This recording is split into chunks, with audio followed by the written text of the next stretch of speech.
Baiklah, langsung saja kita sambut Bapak Dr. Hamonangan Albariansyah SHMH. Kepada Bapak Hamonangan Albariansyah SHMH, waktu dan virtual kami persilahkan. Baik, terima kasih untuk sambutannya. Saya pertama-tama mengucapkan terima kasih kepada Langga, Pak Niko, sudah bersedia bekerja sama dengan tim Fakultas Hukum ya, dan Fakultas Hukum Universitas Sriwijaya. Terima kasih untuk semua peserta yang sudah bersedia hadir pada hari ini, yang seharusnya waktu istirahat, tetapi masih menyempatkan diri untuk hadir di acara Zoom kita ini. Oke, saya akan memberikan beberapa materi. Materi bukan berarti untuk memberikan seperti mata kuliah, tapi kita di sini berdiskusi mengenai hal-hal apa saja terkait dengan karhutla. Karena berdasarkan minggu-minggu ini, Palembang khususnya itu sedang terjadi pembakaran lahan asap yang sangat luar biasa. Kalau dilihat dari catatan penelitian dari hari ini, dari Profesor Azwardi SEMSI dengan judul pidato pengukuhannya ini, kebetulan lagi sama nih dengan yang akan kita bahas mengenai kualitas udara sebagai indikator subdimensi kebahagiaan di Indonesia. Jadi dalam kurun waktu 2 minggu terakhir ini, setidaknya ada 5 provinsi dengan indeks udara terburuk per 13 tanggal 13 September kemarin. Yang pertama yang duduk di posisi pertama itu adalah Sumatera Selatan sebagai provinsi dengan kualitas udara terburuk nasional. Kedua ada Banten, ketiga Kalimantan Barat, keempat DKI Jakarta, Jawa Barat, Sulawesi Tengah, Riau, dan Kalimantan Timur. Jadi kita untuk saat ini, mohon maaf, kita menduduki posisi ranking pertama. Saya tidak tahu ranking pertama ini apakah positif atau negatif ya. Tapi dalam minggu-minggu ini kualitas udara di Sumatera Selatan itu relatif buruk, menduduki ranking. Kaitannya apa? Kalau di dalam literatur yang disampaikan oleh Profesor Azwardi, dia bilang bahwasanya ada kaitan antara kualitas udara itu dengan tingkat kebahagiaan masyarakat di suatu wilayah. Kalau ditarikkan sebuah analogi yang sejajar, maka untuk saat ini kualitas warga Sumsel, khususnya warga Palembang yang biasa mahasiswa Indralaya Palembang itu ya, bisa dikategorikan sebagai mahasiswa yang kurang bahagia untuk sementara waktu gitu ya. Oke, saya masuk ke materi yang tidak terlalu berat. Jadi jerat pidana, hukum pidana lingkungan itu saya menjadi beberapa bagian. Yang pertama adalah kita harus melihat bahwasanya tindak pidana lingkungan hidup khususnya itulah merupakan tindak pidana yang sifatnya khusus dibandingkan dengan hukum pidana pada umumnya. Delik-delik pada hukum pidana ini dikatakan khusus dikarenakan adalah bahwasanya delik lingkungan kebanyakan itu terkait dia pelanggaran terhadap kewajiban administrasi seperti pelanggaran terhadap izin. Sehingga terjadi tidaknya delik lingkungan itu tergantung pada tidak terpenuhinya atau terpenuhinya persyaratan yang telah ditetapkan dalam ketentuan perundang-undangan yang sifatnya administratif. Sehingga pada delik hukum pidana lingkungan itu setidaknya ada 2 rumusan delik. Pertama ada delik yang sifatnya administrasi yang independen, yang kedua ada administrasi yang dependen. Kedua jenis delik ini pada umumnya terdapat di rumusan delik dalam Undang-Undang Lingkungan Hidup. Nah, cuman dari 2 macam jenis ini, sebagian besar delik itu lebih bersifat dependent, administrative dependent crime. Biasanya administrative dependent crime ini erat kaitannya dengan perlindungan terhadap kepentingan publik. Inilah membedakan hukum pidana lingkungan hidup dengan hukum pidana pada umumnya. Ketika hukum pidana pada umumnya itu berorientasi pada perlindungan terhadap korban langsung, sementara hukum pidana lingkungan hidup itu kaitannya adalah perlindungan terhadap korban langsung maupun juga tidak langsung. Administratif dependent crime ini, saya singkat RO saja, dia merujuk pada perbuatan yang dilarang dan diancam dengan sanksi pidana yang semata-mata karena perbuatan tersebut dilarang oleh undang-undang. Kalau di semester 5 itu mahasiswa itu kenal dengan istilah mala prohibita. Apa itu mala prohibita? Mala prohibita itu sesuatu perbuatan dilarang bukan karena dia tercela secara moral, tetapi karena dilarang oleh undang-undang. Itu mala prohibita. Dia menjadi kriminal karena dilarang, prohibit menjadi terlarang. Yang kedua adalah RO ini ditetapkan oleh regulator untuk menjaga ketertiban umum dan perlindungan masyarakat. Dengan demikian, seseorang diwajibkan untuk memenuhi persyaratan yang telah ditetapkan sebelumnya kalau menginginkan atau kalau ingin melakukan suatu perbuatan tertentu. Pengabaian atau ketidakpatuhan terhadap delik ini itu dikualifikasikan sebagai tindak pidana pelanggaran. Pada delik tindak pidana lingkungan hidup, kesalahan itu tidak selalu dipersyaratkan untuk terjadinya delik, karena dengan ditemukannya kelalaian saja itu sudah dianggap cukup setelah terjadinya pelanggaran. Kemudian dalam konteks apa hukum lingkungan nilai dan kepentingan yang harus dilindungi? Kalau menurut Michael Feur, dia membagi 4 model kriminalisasi delik hukum pidana. Kriminalisasi delik hukum lingkungan. Basisnya adalah kerugian lingkungan. Itu ada 4 macam, ada abstract endorsement, ada concrete harm, dan serious environment pollution. Itu nanti akan kita jelaskan nanti di sesi elaborasi. Kemudian saya jelaskan selanjutnya adalah objek kajian dan ruang lingkup hukum pidana lingkungan.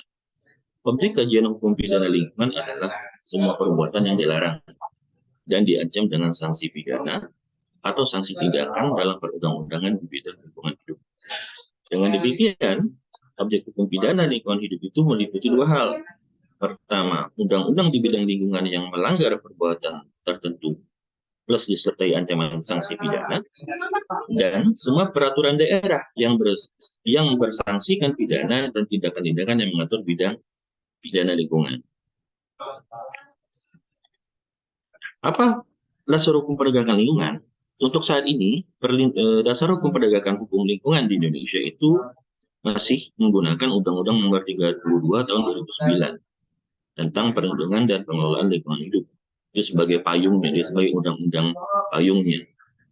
Untuk di Palembang sendiri, untuk di Sumatera Selatan sendiri, itu kita sudah ada Perda Provinsi Sumatera Selatan Nomor 8 Tahun 2016 tentang pengendalian kebakaran hutan dan atau lahan.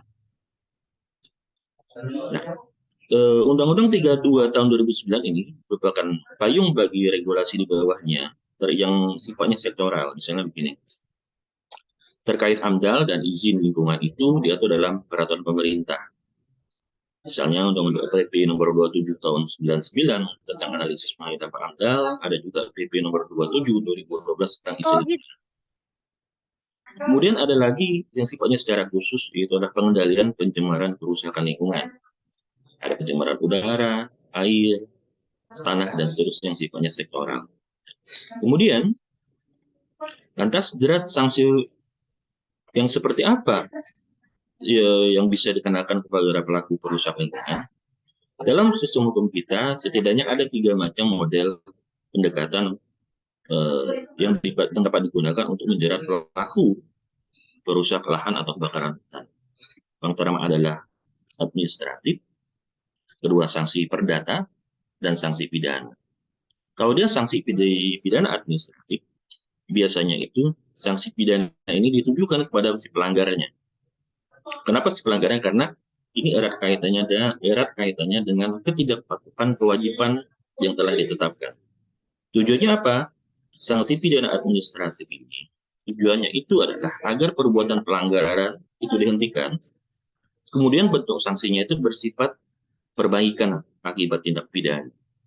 Nah, karena kita ingat bahwasanya hukum pidana itu kalau di pelajaran dasar adalah hukum pidana itu ada asas ultimum remedium.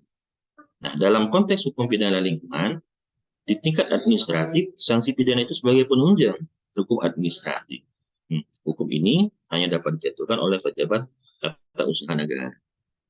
Kemudian ada Sanksi perdata. Sanksi perdata ini biasanya terkait dengan ganti rugi atas kerusakan yang timbulkan akibat kerugian yang disebabkan oleh kerusakan lingkungan. Mungkin kita nggak bahas itu yang secara perdata, kita bahas yang terpidana. Lantas pidana kapan Pak mulai digunakan? Sanksi pidana ini sebagai ultimum remedy atau sebagai upaya terakhir. Jadi sanksi pidana ini hakikatnya adalah ketika upaya-upaya yang administrasi, upaya perdata, upaya lain sudah ditempuh, ternyata tidak efektif, maka sanksi pidana itu terakhir digunakan. Kalau dalam ilmu silat itu ini senjata pamungkas. Tapi kalau senjata pamungkas sudah tidak mempan lagi, itu harus kita diskusikan lebih lanjut apakah senjata pamungkasnya harus direvisi atau harus di-upgrade ya. Sanksi pidana digunakan apabila pertama sanksi administratif tidak efektif. Ketika sanksi administratif tidak efektif, kemudian lakukan langkah berikutnya, penyelesaian sengketa di luar pengadilan. Tidak efektif lagi penyelesaian sengketa melalui jalur pengadilan secara perdata. Tidak efektif lagi, baru digunakan sanksi pidana. Kemudian berdasarkan Undang-Undang Nomor 32 Tahun 2009 pada bab 15, beberapa ketentuan pidana yang bisa dijatuhkan kepada si pelaku. Pertama, ada ketentuan pidana material dan ada ketentuan pidana formil. Kalau ketentuan pidana material, itu kurang lebih redaksinya adalah setiap orang yang dengan sengaja melakukan perbuatan yang mengakibatkan, itu narasinya. Dan kedua, setiap orang yang karena kelalaian yang mengakibatkan. Jadi khusus untuk ketentuan pidana material itu ada dua kesalahan. Pertama dengan kesengajaan, yang kedua adalah karena kelalaian. Jadi kesengajaan menimbulkan akibat dan kelalaian menimbulkan akibat. Pada ketentuan pidana formil itu redaksinya adalah setiap orang yang melanggar. Artinya pidana formil itu tidak mensyaratkan akibat, tetapi perbuatannya. Setiap orang yang melanggar kewajiban yang telah ditetapkan. Berarti dia kalau dia pidana formil tidak harus menunggu akibat. Melakukannya pun saja sudah dikualifikasikan sebagai pelanggar. Nah, sanksi untuk pidana material dan formil ini antara 1 tahun sampai 15 tahun. Sedangkan pidana dendanya itu antara 3 miliar sampai 20 miliar. Itu untuk sanksi pidana. Tinggal nanti seperti apa. Nah, kemudian ada lagi undang-undang ini juga mengatur juga sanksi khusus untuk pelaku tidak pidana korporasi. Siapa itu korporasi? Korporasi ini adalah perusahaan badan hukum, baik dalam bentuknya perseroan, yayasan, perserikatan, atau bentuk lainnya. Untuk pelaku tindak pidana korporasi adalah perusahaan, badan hukum, dia selaku badan hukum. Yang kedua, pelaku tindak pidana korporasi adalah dilakukan oleh orang-orang yang melakukan tindak pidana lingkungan hidup berdasarkan hubungan kerja dan hubungan lain. Dan yang ketiga, bertindak dalam kerusakan dan pencemaran lingkungan hidup. Sanksi pidana terhadap korporasi ini agak sedikit berbeda dengan sanksi pidana terhadap individu atau badan atau orang subjek hukum orang. Yang pertama adalah sanksi tindakan tata tertib. Pelaku ini sanksinya berupa perampasan keuntungan, penutupan sebagian besar usaha perusahaan, penutupan perusahaan, memperbaiki akibat tindak pidana, mengerjakan apa yang telah dilalaikan tanpa hak oleh si pelaku, serta menetapkan pengampuan kepada si pelaku. Nah, itulah macam-macam jerat hukum yang bisa dikenakan kepada pelaku pengusahaan lingkungan hidup. Mungkin ini saja yang bisa saya sampaikan. Nanti mungkin dielaborasikan dengan sisi diskusi dan tanya jawab setelah di akhir sesi paparan. Sekian, terima kasih moderator. Saya kembalikan kembali. Baiklah, terima kasih kepada Bapak Dr. Hamonangan Albariansyah SHMH. Oke, setelah mendengarkan materi yang sangat menarik ini, saya akan buka sesi tanya jawab. Boleh banget nih kepada peserta, jika ada yang ingin bertanya, silakan untuk mengaktifkan fitur raise hand. Izinkan saya bertanya, Pak. Bagaimana peraturan hukum terkait kebakaran hutan dan lahan. Apakah berbeda di setiap negara atau yurisdiksinya? Terima kasih Pak. Mohon jawabannya. Oke, terima kasih moderator. Pertanyaan adalah kenapa, apakah berbeda setiap aturan di setiap negara? Jadi ada persamaan. Kalau dia ada persamaan dan ada perbedaan. Kalau persamaan itu biasanya berorientasi pada hal-hal yang sifatnya prinsip-prinsip yang secara universal. Sedangkan secara teknis itu diserahkan kepada kebutuhan kondisi di setiap negara masing-masing. Itu kalau kalau perbedaan dan persamanya seperti itu. Kalau segini, sebenarnya yang jadi pertanyaan sebenarnya begini, Pak, kita sudah ada regulasinya nih, sudah ada aturannya dari tingkat undang-undang sampai PP sampai dengan mungkin perda. Tapi pertanyaannya adalah kenapa kebakaran hutan masih saja terjadi, gitu kan? Artinya kan kalau ada dasein, ada dasolen, seharusnya seperti ini, tapi senyatanya kok seperti itu. Atas persoalannya ada di mana?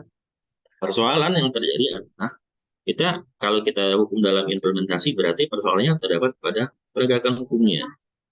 Nah, penegakan hukum itu selain dengan regulasinya itu terkait dengan bagaimana fasilitas dan aparat penegak hukum itu merespon kasus-kasus yang terjadi. Saya pikir itu, Pak, Ibu moderator. Baiklah, terima kasih kepada Bapak Hamonangan atas jawabannya. Ini ada pertanyaan dari salah satu peserta. Saya bacain aja ya, Pak. Atas nama Priscilian Basarama dari SMA N5 Tikep. Yang dimana sanksi apa untuk pelaku pembakaran di Gunung Bromo yang kemarin sedang viral itu? Terima kasih, Pak. Gitu ya. Oke, terima kasih penanyanya. Sanksi apa gitu ya? Kalau dilihat dari regulasinya berarti ini kebetulan di sini audiensnya mayoritas anak fakultas hukum kan. Oke, karena kalau lihat di Gunung Bromo itu pertama itu masih dalam proses penyidikan, kemudian masih dalam proses pembuktian lebih lanjut. Jadi kalau kita mengomentarinya juga mungkin hanya sebatas belum final kan, untuk sementara waktu. Yang pertama adalah kalau dilihat dari pelakunya kalau dia orang berarti sanksi pidananya terhadap orang dia. Berarti itu kalau dilihat yang saya jelasin itu tadi berarti dia dikualifikasikan sebagai sengaja atau kelalaian tuh. Kalau misalnya kita menggunakan kelalaian berarti lebih relevan sebenarnya kelalaian si pelaku. Nah, tiga persoalan itu nanti adalah harus diteliti adalah kalau saya tanya kalau sependek pengetahuan saya itu terhadap aktivitas di kawasan itu hutan konservasi ya kalau yang di Bromo itu ya hutan apa itu dia harus memiliki izin. Nah persoalannya adalah apakah kegiatan tersebut satu sudah memperoleh izin pihak terkait event yang mau dia lakukan di atas Gunung Bromo. Itu yang pertama. Kedua, apakah yang si penerima izin ini mengetahui kalau dalam proses pembuatan video itu menggunakan sesuatu flare atau sesuatu yang bisa menyebabkan kebakaran atau tidak. Nah itu juga kita harus tracing dulu kausalitasnya. Jadi kausalitas itu kan kita harus menemukan kausa penyebab dan kausa akibatnya. Nanti itu tinggal sekarang sedang proses penyidikan apakah itu dikualifikasikan sebagai tindak pidana lingkungan hidup atau tindak pidana pada umumnya. Karena salah saya dengar itu yang bersangkutan kena denda berapa ya? 1,5 ya? 1,5 miliar. Tapi kalau saya pikir gini, kalau 1,5 miliar itu kalau kita pendekatan hukum pidana lingkungan, saya pikir itu kurang tepat sebenarnya.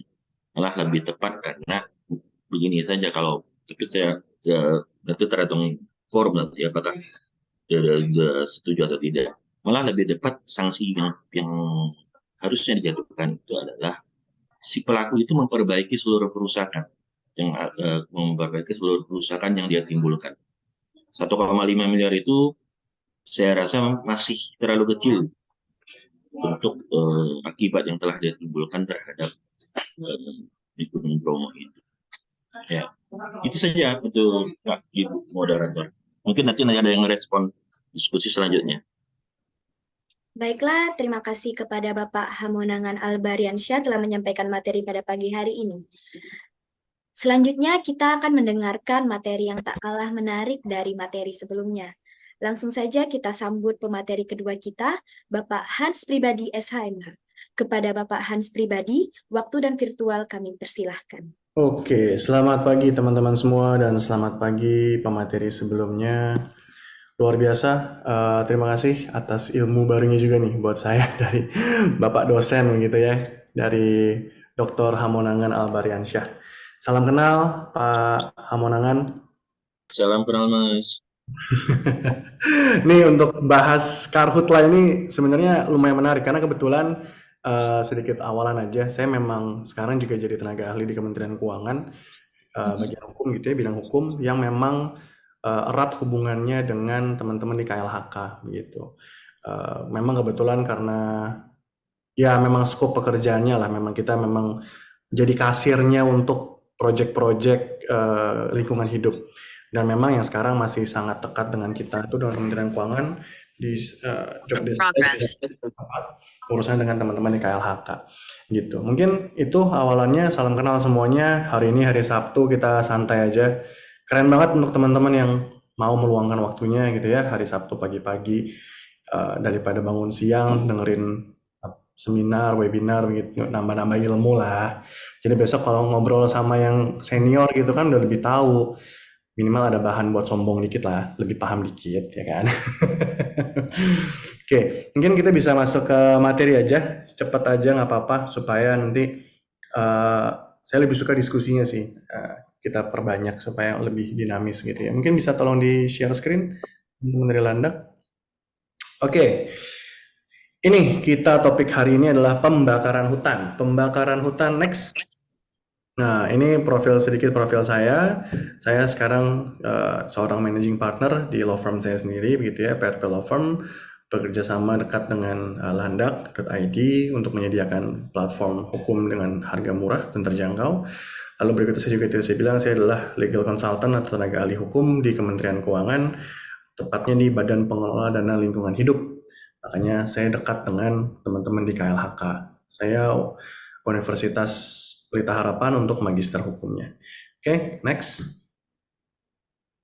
Oke, tadi landak udah diintroduksi, kita next saja. Oke, tadi ini ya, bahwa kita harus tahu dulu sebenarnya. Nanti ini cepat aja, nanti kalau emang teman-teman ada yang mau moderator untuk bahannya bisa kita kasih, supaya nggak berasa kayak kuliah kan, kalau kita ngomongin undang-undang terus panjang lebar kan, yang ada ini semua yang matiin kamera ini ada yang sambil makan bakso mungkin, ada yang lagi tidur gitu kan ya Pak dosen ya, udah biasa gitu ya. Kalau nggak nyalain kamera kan begitu ya Pak. Ada yang sambil tidur, ada yang sambil nonton apalah, Netflix gitu ya. Jadi kita cepat aja diskusinya. Jadi kita perlu tahu hutan itu apa. Kita kalau ngomongin kebakaran hutan gitu ya. Hutan itu apa? Yaitu adanya di Undang-Undang 4199 tentang kehutanan. Jadi kita harus paham dulu. Hutan adalah kesatuan ekosistem berupa hamparan lahan, bla bla bla bla bla bla. Kita harus tahu dulu hutan itu apa. Jadi beda ya. Kebakaran hutan sama kebakaran mall itu dua hal yang berbeda. Sama kebakaran taman itu juga beda, sama kebakaran kilang minyak itu nanti beda lagi urusannya. Jadi untuk kita tahu kebakaran hutan, kita harus tahu hutan itu apa, supaya kita tahu, oh kita ngebahas kalau kebakaran di lingkungan yang bentuknya seperti ini loh. Gitu ya. Next. Hutan ada banyak jenisnya, itu juga semuanya ada di Undang-Undang 4199, berdasarkan statusnya, itu ada macam-macam, terus juga ada haknya, untuk hutan hak, hutan negara, itu ada macam-macam, itu bisa langsung dibaca ya di Undang-Undang 4199. Next. Berdasarkan fungsinya juga beda-beda. Kita tahu ya ada hutan lindung, hutan produksi, yang ada hutan kemasyarakatan, ada hutan HTR, hutan macam-macam gitu. Next. Semuanya ada di Undang-Undang 4199. Ini konservasi hutan juga ada di sana, ada kawasan suaka alam, pelestarian alam, taman buru, dan segala macamnya. Kalau teman-teman yang penasaran jenis-jenis hutan gitu ya, siapa tahu nanti ke depannya mau jadi spesialisasinya di hukum itu mengenai lingkungan hidup gitu, peduli sama hutan, pohon, dan sekarang mungkin karbon begitu ya, yang lagi luar biasa naik daun nih, baru minggu lalu disahkan kan oleh Pak Presiden bursa karbon kita. Bursa karbon baru disahkan, itu juga hasil kerja teman-teman di BPDLH juga tuh di tempat saya juga yang bikin juga, itu baru disahkan. Jadi ntar ada carbon trade. Ini intermezzo dikit nih ya, kita ngomongin hutan nggak jauh-jauh dari hijau, nggak jauh-jauh dari karbon begitu. Nanti teman-teman tahu ya, kalau kita biasa sering jual beli saham, ya kan? Jual beli saham-sahamnya BCA, BRI, BNI, dan kawan-kawannya. Sekarang kita udah mulai bisa jual beli karbon. Nah, bingung kan? Karbon yang nggak kelihatan tuh diperjualbelikan. Nah, siapa yang mau cari tahu silahkan kunjungi Mbah Google, dipelajari, tapi sudah bisa kita carbon trading namanya. Next. Nah, ini kita masuk ke pembakaran hutan. Tadi mungkin Pak dosen sudah sedikit menjelaskan gitu ya, Pak dokter sudah menjelaskan sedikit mengenai adanya ketentuan di KUHP kita yang lama. KUHP kita pasal 187 188 itu menjelaskan bahwa apa sih yang tidak boleh, yaitu barang siapa yang dengan sengaja menyebabkan kebakaran, ledakan, atau banjir. Jadi ini nggak spesifik hutan sebenarnya memang. Ya, kita nggak spesifik hutan, tapi ini adalah pasal yang sering dipakai kalau kita ngomong pidana gitu. Kebetulan sekarang karena saya praktisi hukum, saya ngomong mungkin dari sisi praktisinya begitu ya. Yang sering dipakai adalah 187 188. Oke. 187 itu kalau kesengajaan, ya. 188 karena kelalaian, kesalahan gitu. Nah, bedanya adalah ini lagi-lagi saya bilang ini tidak fokus kepada hutan, tapi kebakaran pada umumnya. Oke, next. Nah, yang di KUHP kita yang baru, Undang-Undang 1 2023 ada juga 308 yang sama 311. Oke, unsurnya masih sama, yang satu sengaja, yang satu karena kealpaan. Next. Oke, ini lagi-lagi di Undang-Undang 4199 sudah diubah ya berdasarkan Undang-Undang Nomor 6 Tahun 2023, terus juga Peraturan Pemerintah pengganti Undang-Undang Nomor 2 Tahun 2022 Cipta Kerja gitu, bahwa setiap orang dilarang membakar hutan, itu sudah pasti gitu ya. Bahwa terus sesuai pasal 50 ayat 2 huruf F, setiap orang dilarang membuang benda-benda yang dapat menyebabkan kebakaran, misalnya puntung rokok, dan kerusakan serta membahayakan keberadaan atau kelangsungan fungsi hutan di dalam kawasan hutan.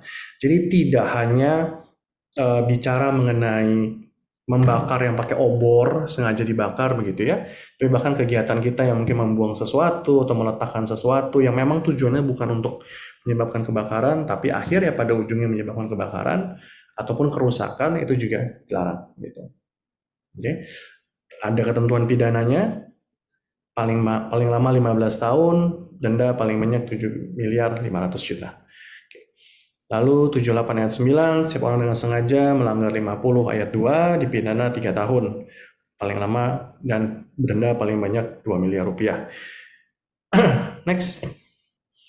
Oke, nah tadi mungkin Pak Hamonangan banyak berbicara mengenai undang-undang utama memang yang dijadikan payung hukum paling besar gitu ya, ketika kita bicara mengenai kebakaran hutan. Oke, kita mengenai kebakaran hutan, lingkungan hidup, itu kita ngomong tentang Undang-Undang 32 2009 tentang pelindungan dan pengelolaan lingkungan hidup.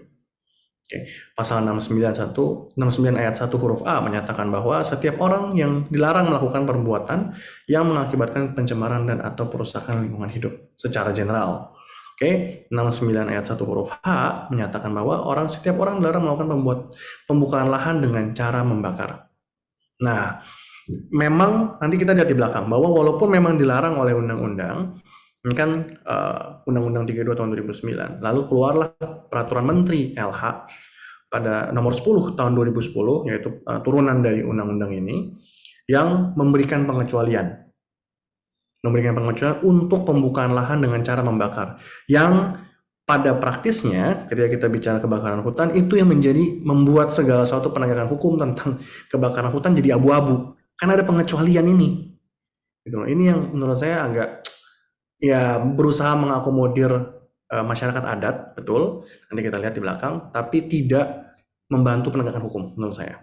Ini personally speaking ya, nanti teman-teman boleh berpendapat lain lah. Next. 39 tahun 2014 tentang perkebunan juga menyinggung sedikit, yaitu dilarang membuka lahan dengan cara membakar, terus ada ketentuan pidananya juga. Jadi tadi memang mainly ada di 32 2009, tapi 39 2014 tentang perkebunan juga menyebutkan mengenai pembakaran hutan dengan tujuan pembukaan lahan. Next. Ini yang tadi ya, pasal 22 angka 24 Undang-Undang 6 2023 Itu menyatakan bahwa ketentuan sebagaimana ini dikecualikan masyarakat melakukan kegiatan dimaksud memperhatikan sungguh-sungguh kearifan lokal daerah masing-masing. Nanti ini juga diadopsi oleh tadi yang saya bilang Peraturan Menteri LH nomor 10 tahun 2010. Oke. Dan memang dikasih lagi nih penjelasan di bawahnya mengenai apa sih yang dimaksud dengan kearifan lokal gitu ya. Maksimal 2 hektar per kepala keluarga untuk ditanami tanaman produksi lah intinya begitu. Tapi juga harus pakai sekat bakar sebagai pencegahan penjalaran api ke wilayah sekelilingnya. Oke, next. Oke, ini pembukaan lahan, nanti bisa langsung di-share ya, Permen LH 10 2010. Bahkan ada juga pembakaran lahan tidak boleh dilakukan kondisi curah hujan di bawah normal, kemarau panjang, iklim kering.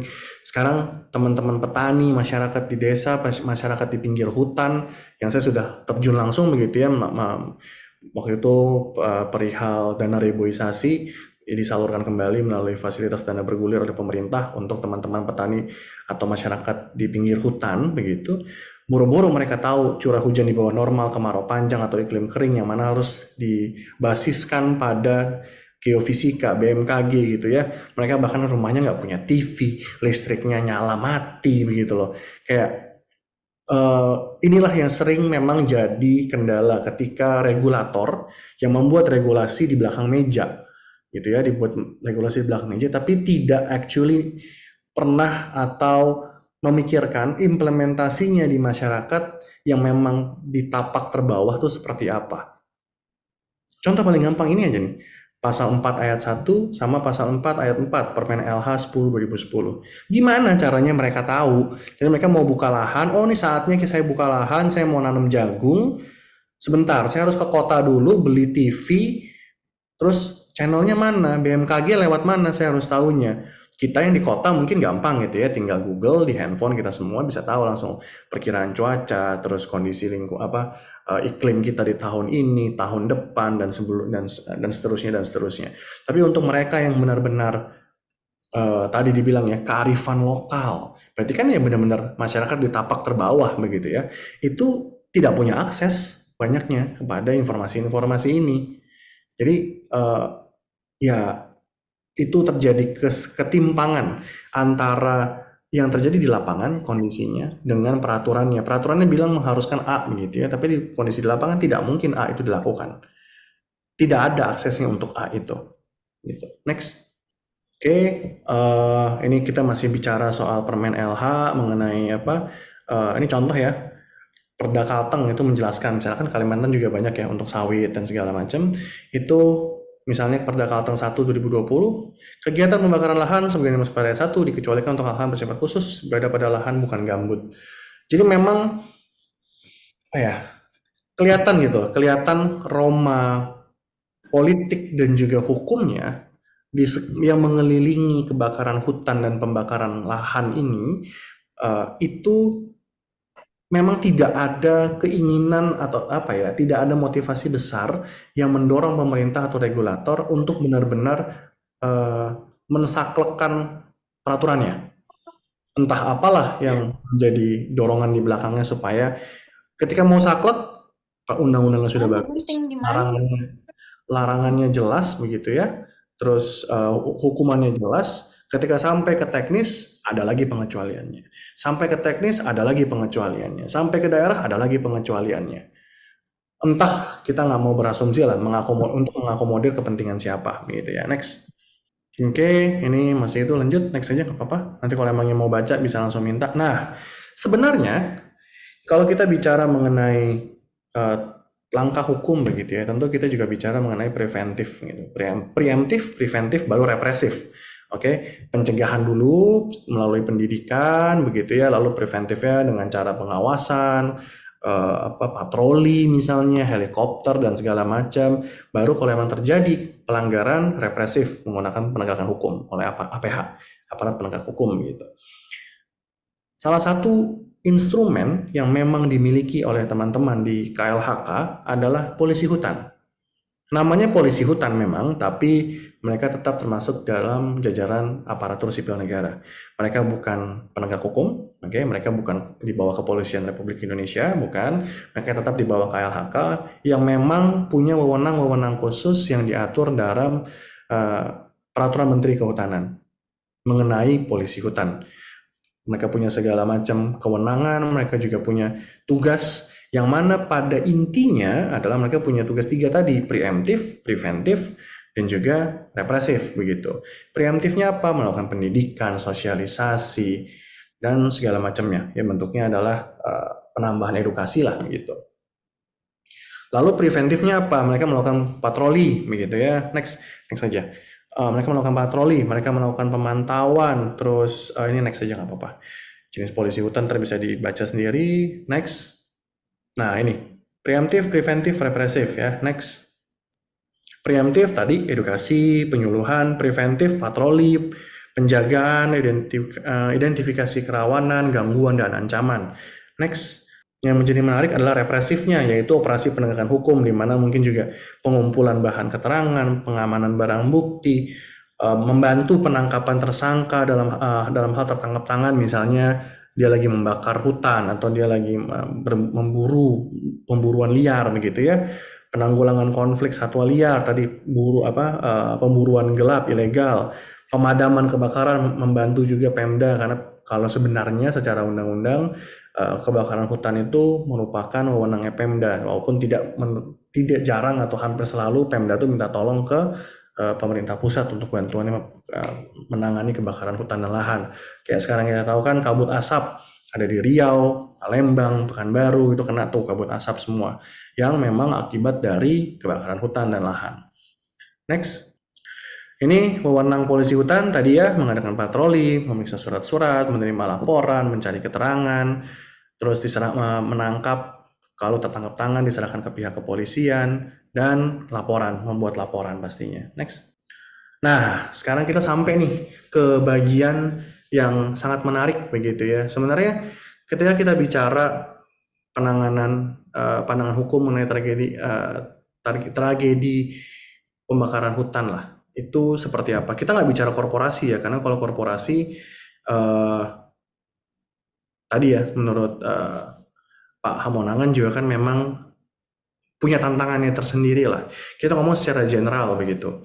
Yang pertama adalah sulitnya ketika kita mau menjatuhkan pidana. Kalau kita bicara administratif mudah, sesuai apa tidak sesuai, sanksi administratif selesai begitu ya dari sisi praktisi.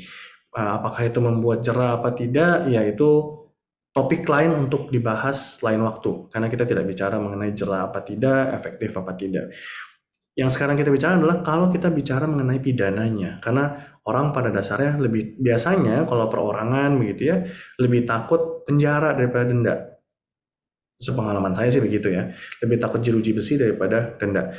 Yang menjadi tantangan terbesar adalah pertama, belum ada pengecualian pidana lingkungan hidup ini. Correct me if I'm wrong, kalau ada yang tahu mungkin saya juga belum update begitu ya. Setahu saya belum ada pengecualian mengenai 2 alat bukti yang harus ada ketika melakukan pelaporan mengenai pidana lingkungan hidup. Beda dengan misalnya tindak pidana kekerasan seksual, di mana sudah ada pengecualian oleh undang-undang bahwa keterangan saksi korban itu merupakan alat bukti. Jadi cukup satu lagi tambahannya. Itu kan belum ada nih, dan belum ada juga revisi mengenai Undang-Undang 32 tahun 2009. Itu belum ada.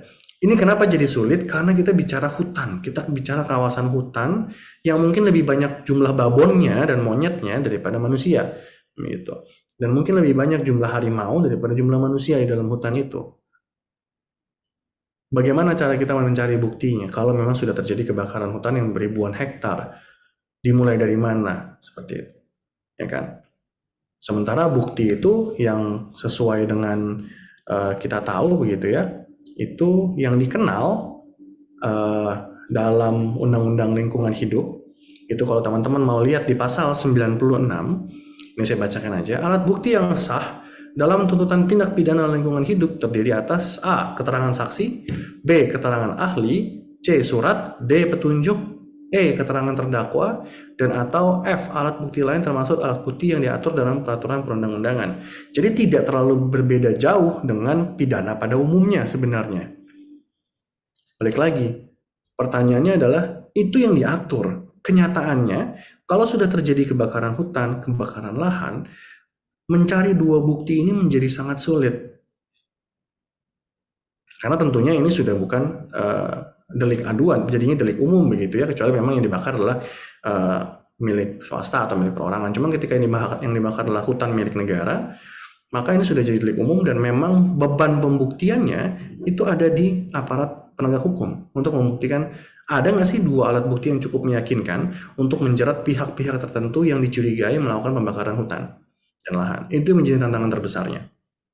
Oke. Yang kedua, pemantauan dan penangkapan tersangka. Lagi-lagi ini bicara mengenai kalaupun sudah ada dugaannya, oh kira-kira si ini yang melakukan.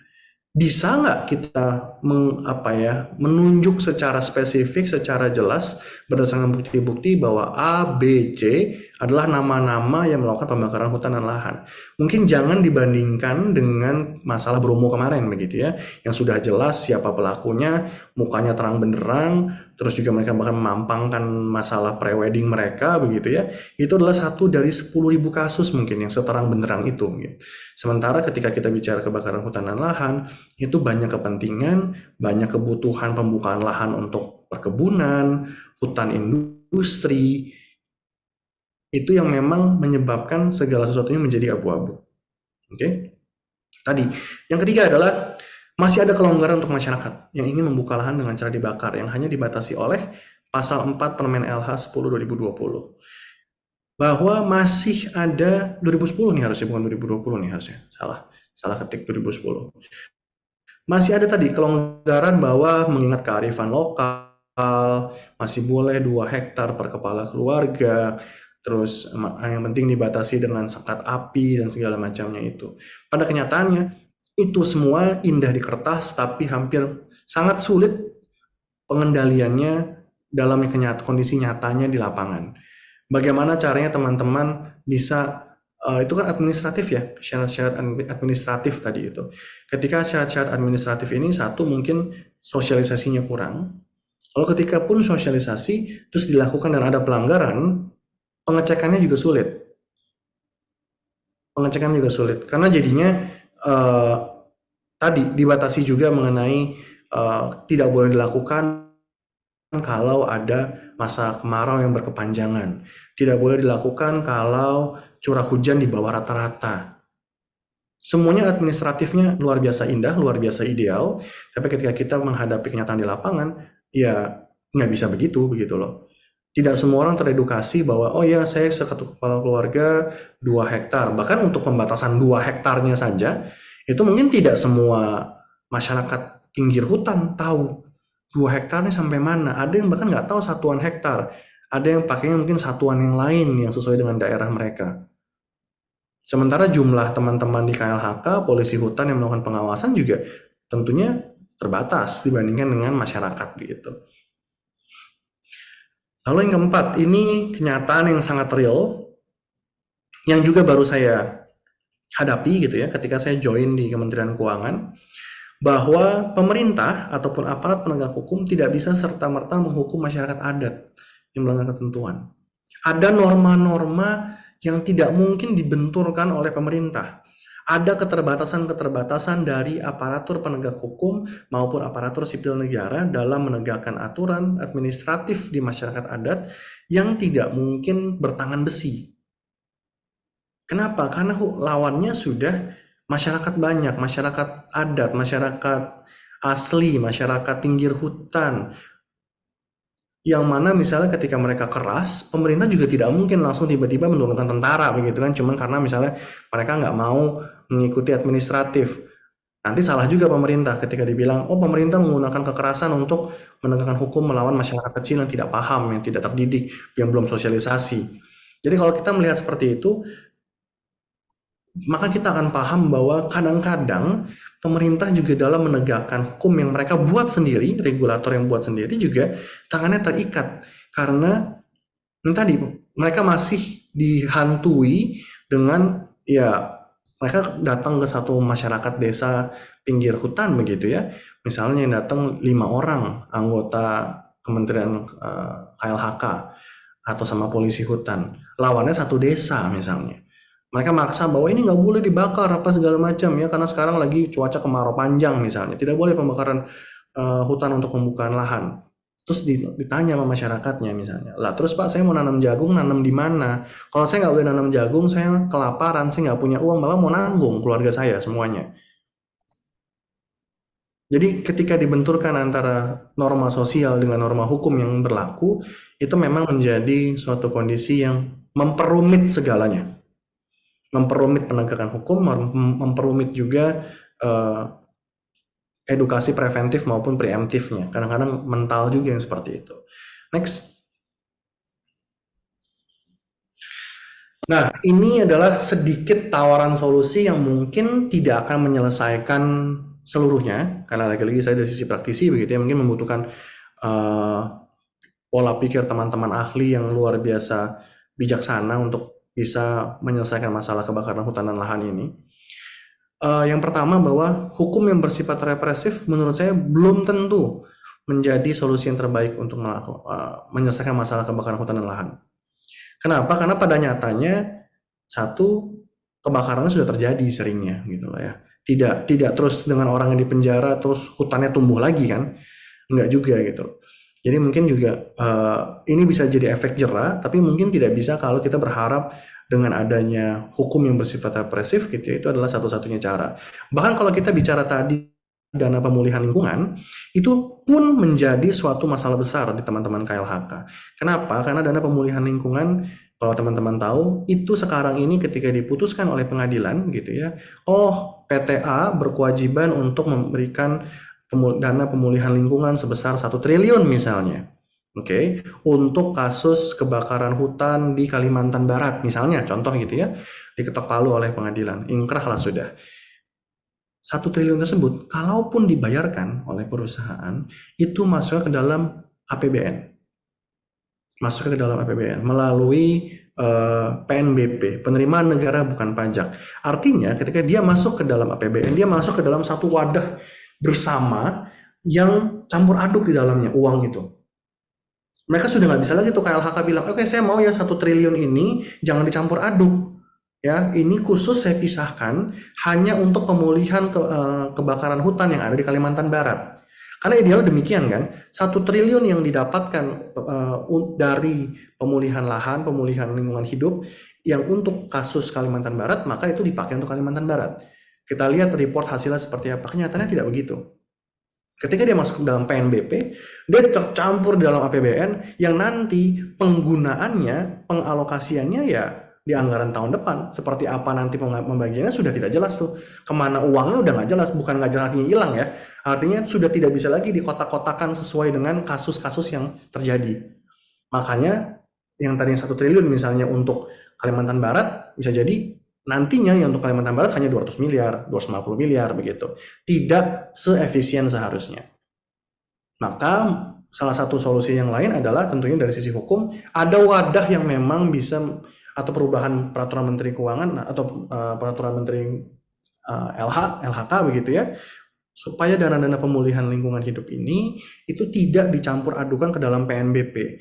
Ini yang sedang juga dikerjakan oleh teman-teman KLHK dan Kementerian Keuangan, supaya dana pemulihan lingkungan hidup ini yang masuk dari kasus di pengadilan begitu ya, masuknya itu ke BPDLH, yaitu Badan Pengelola Dana Lingkungan Hidup sebagai lembaga trustee.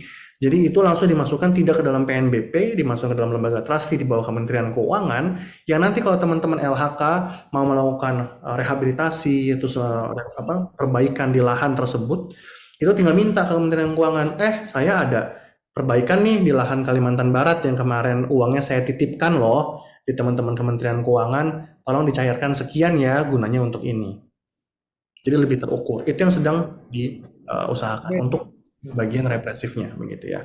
Lalu kita ngomong yang paling penting adalah edukasi, bahwa pengawasan hutan dan lahan, pengawas hutan dan lahan dan masyarakat umum itu harus ditambah terus edukasinya.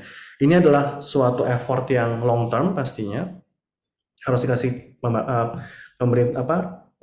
edukasi bahwa apa sih yang boleh, apa yang nggak boleh, terus kapan boleh membakar, kapan tidak boleh, batasannya seperti apa, kalaupun mau membakar itu cara yang aman seperti apa. Dan tentunya ini tidak mudah, tapi penambahan anggaran pengawasan hutan dan lahan juga sangat penting. Kita melihat bahwa hutan kita begitu luas, hutan kita begitu besar, begitu ya. Tentunya tidak bisa hanya menggunakan polisi hutan yang jalan kaki, begitu ya. Mungkin penambahan armada helikopter itu juga diperlukan begitu untuk daerah-daerah tertentu. Dan tentunya rambu-rambu peringatan bahaya kebakaran. Itu hal simpel, tapi itu yang dipermasalahkan di Bromo kemarin. Bahwa tidak ada rambu-rambunya katanya.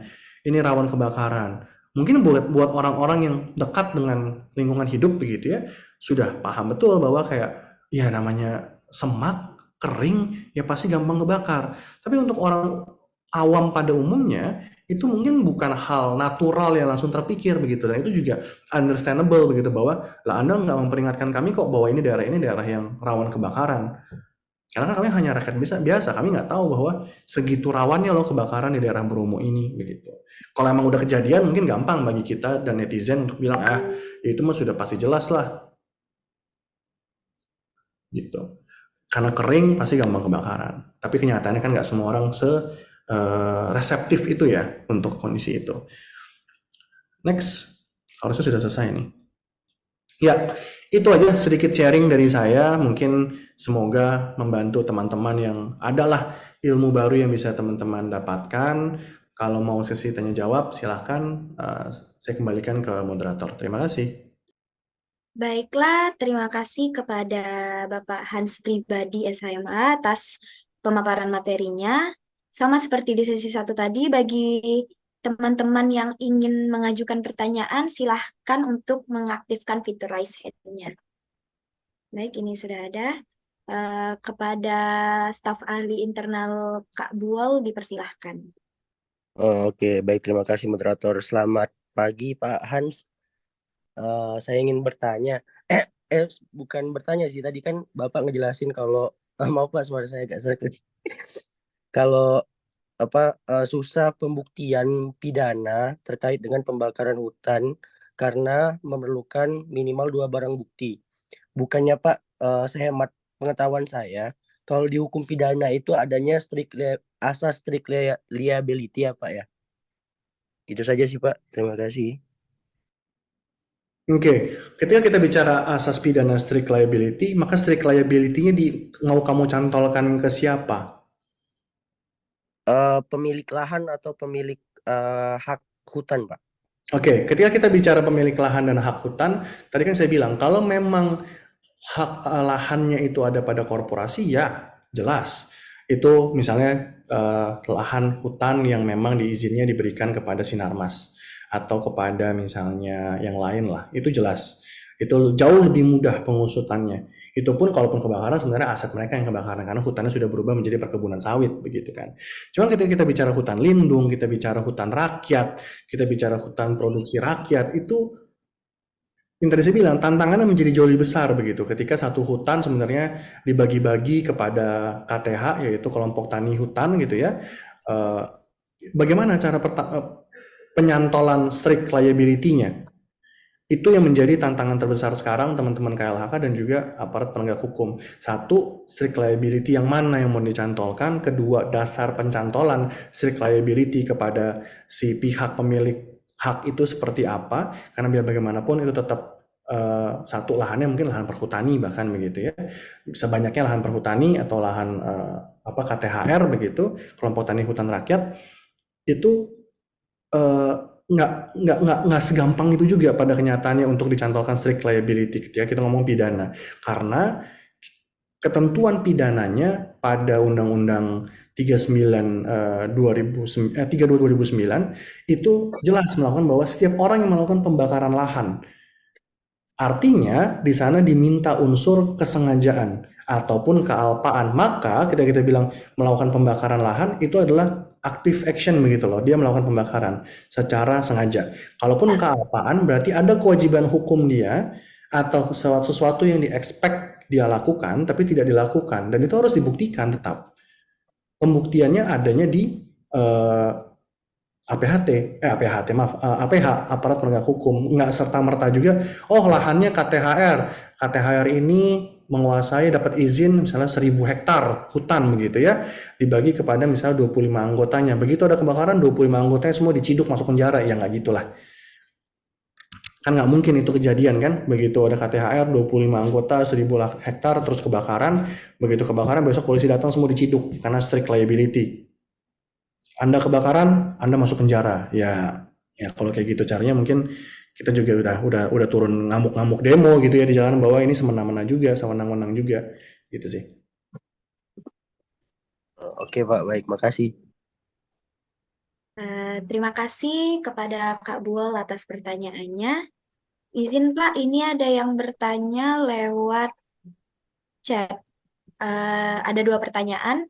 Mau disebutkan semua apa dijawab satu-satu dulu? Satu-satu aja, kita pelan-pelan aja. Baik Pak. Ini ada pertanyaan dari Zaki Rizkina. Eh, Kan tadi sudah dibahas kalau ada undang-undang yang ngebahas dan ngasih sanksi tentang kebakaran hutan. Tapi masih banyak kebakaran hutan di sekitar. Nah, jadi yang salah tuh undang-undangnya karena undang-undang itu kurang memberatkan atau yang salah dari pihak berwajibnya karena tidak bisa untuk menangkap sang pelaku. Oke. Eh, kita teman-teman di sini mayoritas anak-anak hukum gitu ya, teman-teman kita semua belajar hukum. Jangan melihat suatu permasalahan hukum sebagai sebuah dikotomi, yang salah A atau B, gitu ya. Yang salah A, B atau C. Kenyataannya hukum itu bukan ilmu dikotomi, bukan A atau B jawabannya, bukan salah atau benar, bukan kalah atau menang. Nyatanya. Kalau tadi dibilang bahwa undang-undangnya ada, tapi kok kebakaran jalan terus begitu ya. Gampangnya adalah undang-undang KUHP mengenai dilarang mencuri juga udah ada dari zaman jebot begitu ya. Nyatanya masih aja ada pencuri gitu kan. Apakah yang salah pencurinya atau yang salah undang-undangnya? Ya enggak gitu cara ngelihatnya. Bahwa terutama untuk kebakaran hutan kita harus bisa melihat kebakaran hutan itu ada 2. Ada yang memang karena kelalaian ataupun kesalahan manusia, ada yang memang karena bencana alam saja begitu loh. Karena musim kemarau berkepanjangan, lahannya lahan gambut begitu ya. Kering, begitu kering kena sinar matahari dia terbakar begitu, kena angin dan nyalalah api. Itu juga bukan hal yang jarang terjadi begitu. Jadi kalau tanya yang salah siapa, tentunya ya kita lihat lagi case-nya masing-masing bahwa undang-undangnya sudah ada, ketentuan pidananya sudah ada. Apakah sempurna? Ya enggak. Kita nggak bicara nggak ada undang-undang yang sempurna dan tidak perlu diperbaiki. Yang tadi saya bilang bahwa memang masih ada mungkin hal-hal yang perlu diperbaiki supaya lebih efektif lagi ke depannya. Apakah APH-nya juga salah? Ya enggak juga mungkin gitu ya. Mereka juga dengan segala keterbatasannya pasti harus ada improvement yang dilakukan. Apakah masyarakatnya salah? Ya belum tentu juga. Mungkin mereka nggak paham.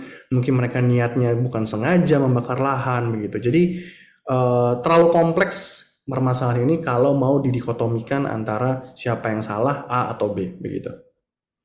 Jangan dibawa ke sana lah, kita anak hukum jangan suka mendikotomi sesuatu. Ke sana jadi kayak ya kalau nggak A ya B yang salah, padahal ya nggak begitu cara ngeliatnya. Baik, terima kasih Bapak Hans pribadi atas jawabannya. Kemudian ini ada yang raise hand lagi dari Kak Zahra. Kepada Kak Zahra boleh dikasih pertanyaannya. Makasih Pak Han sebelumnya kesempatannya. Jadi tadi sempat dibahas juga, udah dibahas. Suaranya agak putus-putus ya? Atau di saya doang? Oh, iya. Iya Kak, agak putus-putus. Mungkin aku tulis di chat Zoom aja ya. Iya, boleh. Baik Pak, izin sebelumnya ini ada pertanyaan masuk lewat chat Zoom-nya dari Vida Yudieriko. Ya. Bagaimana penegakan hukum bagi pelaku pembakaran hutan dan lahan sementara dampak ke masyarakat terkena ISPA gitu ya? Gimana cara jawabnya ya? Biar terdengar baik gitu ya. Satu, pertanyaannya juga harus lebih komprehensif karena kita bicara penegak hukum bagi pelaku pembakar hutan dan lahan. Kita bahkan sampai sekarang detik ini kita tahun 2023, kita belum bisa mempinpoint siapa yang melakukan pembakaran hutan dan lahan. Yang tadi saya bilang pembakaran hutan dan lahan bisa terjadi karena 2 hal. Memang karena ulah manusia, yang kedua karena ulah kebakaran hutan karena bencana alam saja begitu ya. Kalau memang mau dicoba, yang dari sisi praktisi merasa sangat dirugikan gitu ya. Kalau mau class action, maka silakan melakukan class action menurut saya kerugian akibat ISPA, biaya berobat dan segala macam ke Pemda. Karena memang harusnya kewajiban untuk menjaga itu adanya di Pemda, kewajiban untuk menjaga agar tidak terjadi kebakaran hutan. Itu adanya di Pemda posisinya. Jadi kalaupun mau melakukan sesuatu gitu ya, legal action, maka silakan kalau saya jadi lawyernya kalian adalah saya bilang, ayo kumpulin berapa orang yang terkena dampak dan mau melakukan class action, kita lakukan class action, kumpulin kerugiannya, bukti-buktinya, kita lakukan class action ke Pemda, KLHK dan Kementerian dan pemerintah pusat begitu. Supaya jelas bahwa mereka telah gagal melakukan kewajiban hukumnya dalam melakukan pencegahan kebakaran hutan dan lahan. Itu sih paling yang bisa dilakukan. Ini bukannya mengompori kalian ya untuk class action ya. Baik, terima kasih Bapak atas penjelasannya. Ini ada pertanyaan masuk lagi lewat chat Zoom dari Kak Zahra tadi yang suaranya agak putus-putus. Menurut pandangan Pak sendiri, untuk mengatasi permasalahan pembakaran hutan itu bagaimana untuk di masyarakat? Oke, tadi mungkin bisa balik ke slide terakhir. Nah, ini sebenarnya yang paling utama adalah masalah edukasi dan pengawasan. Karena edukasi itu juga sekarang berjalan tapi dengan sangat terbatas begitu ya. Karena jumlah tadi yang saya bilang polisi hutan di KLHK juga sangat terbatas jumlahnya, ASN kita juga terbatas, luasan hutan yang luar biasa besar begitu ya. Kita bicara untuk masyarakat juga kan berarti perlu edukasi yang terus-menerus begitu ya, bukan effort yang 1-2 tahun akan tertanam begitu, akan sadar akan pentingnya hutan, sadar bahwa buang puntung rokok tuh jangan sembarangan begitu ya. Itu hal-hal yang mungkin buat kita yang sudah terdidik, terpapar oleh teknologi, terpapar oleh informasi adalah hal yang common sense lah. Common sense itu dalam arti maksudnya bisnisnya apa ya? Common sense tuh akal sehat aja lah. Kalau sudah punya akal sehat, logika dasar pasti harus mikir, oh ya namanya hutan, banyak kayu, banyak gambut, janganlah dilempar puntung rokok misalnya gitu. Itu kan mungkin buat kita ya satu hal yang sudah tidak usah dipikirin lagi. Cuman mungkin untuk teman-teman masyarakat di pinggir hutan itu tidak sejelas itu gitu kondisinya. Dan tetap harus mengedepankan edukasi karena hukum cuman bisa bergerak sejauh itu begitu. Kalau memang masyarakatnya tidak teredukasi, ya akan terulang lagi masalahnya. Kebakaran akan terulang lagi. Itu satu dari sisi pendidikan. Yang berikutnya, anggarannya juga harus diperjelas begitu, diperbesar bahwa teman-teman polisi hutan ini mengemban tugas penting yang luar biasa krusial untuk menjaga hutan kita, menjaga hutan dan lahan kita, lahan gambut, hutan dalam hal tidak terjadi kebakaran begitu. Yang disengaja ya oleh oknum gitu ya, ataupun yang tidak disengaja karena kelalaian. Cuma akan menjadi sulit ketika tentunya karena saya bukan orang ahli kehutanan begitu ya. Kalau kita bicara preventif yang bencana alam, gimana caranya mencegah supaya hutan yang udah kering 10 bulan gitu ya, nggak ada hujan, itu terbebas dari kebakaran hutan yang akibat alam itu sendiri begitu kan. Itu mungkin pertanyaan yang tidak bisa saya jawab di sini karena bukan ranah saya dan saya juga bukan ahli kehutanan. Yang tadi bilang harus kita bedakan antara kebakaran hutan yang bencana alam dengan kebakaran hutan yang memang kejadian hukum begitu. Baik, terima kasih kepada Kak Zahra atas pertanyaannya dan Bapak Hans pribadi atas jawabannya. Ini di ruang chatnya masih ada yang menyanggah dari Kak Buol. Berarti jika sudah ditemukan pelaku pembakaran lahan bisa digugat secara perdata untuk dimintakan ganti kerugian ya? Iya bisa. Secara kita hukum beracara itu siapapun bisa digugat oleh siapapun, basically begitu ya.